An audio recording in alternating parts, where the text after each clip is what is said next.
So how do we achieve these profound results? Well, one thing that Forwood's done is adapted and modified some traditional safety models.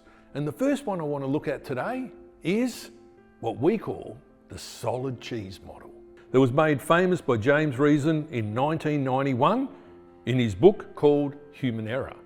The solid cheese model acknowledges the Swiss cheese effect that happens with organisational systems, processes, culture and behaviours.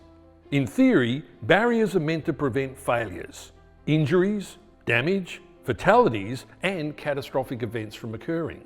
Unfortunately, we often see these barriers failing no matter how much money is spent on safety. Just look at some of the headlines over the years. The biggest oil spill in U.S. maritime history. Tonight, we're continuing to follow the breaking news story we brought you just a few hours ago. 2 people are dead following a serious accident at the Amazon construction site in Suffolk. A man is fighting for his life after a workplace accident in West Milwaukee that also injured several others.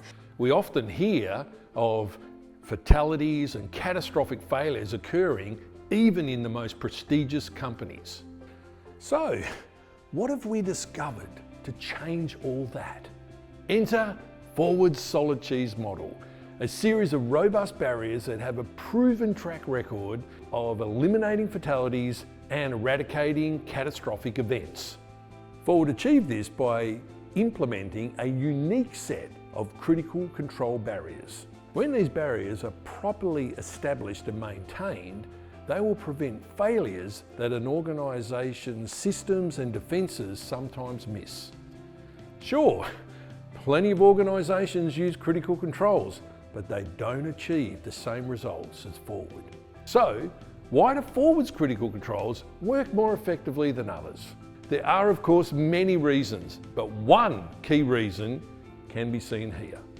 When we first implement our critical control barriers, we have holes in them just like any other defences.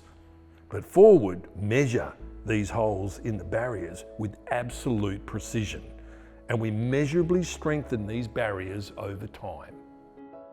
Here are some real customer examples.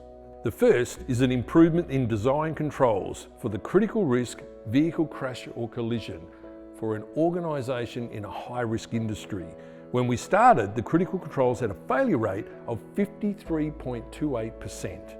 After 11 months, the failure rate had been lowered to 12.72%. The next example looks at operational controls for the critical risk fall from heights.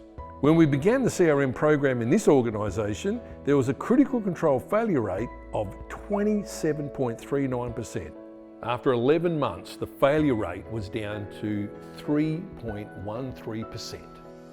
Now, you can barely see the hole in this slice of cheese. So is it possible that a fatality could still occur in each of these examples? Sure, however, this improvement was after just 11 months on 2 very large sites. Once CRM is fully embedded and we get the failure rate down to a sustainable 0%, then in our experience you'll have an extremely high level of assurance that fatal events, life-changing events and catastrophic failures won't occur. This is a profound achievement and we can apply that to any organisation. Now, as another dimension, I want to show you how we measure with absolute precision each verification question within a critical control. Here we can see each verification question is represented by a hole of proportional size in the cheese. Over time, we reduce the failure rates of the critical controls and we measurably strengthen these barriers. The goal, of course, is to make these barriers solid and impenetrable, so we block the path to death. That's one aspect of how CRM works and how we achieve profound results. There's more to how we think about safety differently, and I'll reveal that in the next video. Nobody else says, leave your systems in place and we'll just add solid defences and monitor these until your failure rates come down to 0. Nobody blocks the path to death like Forwood.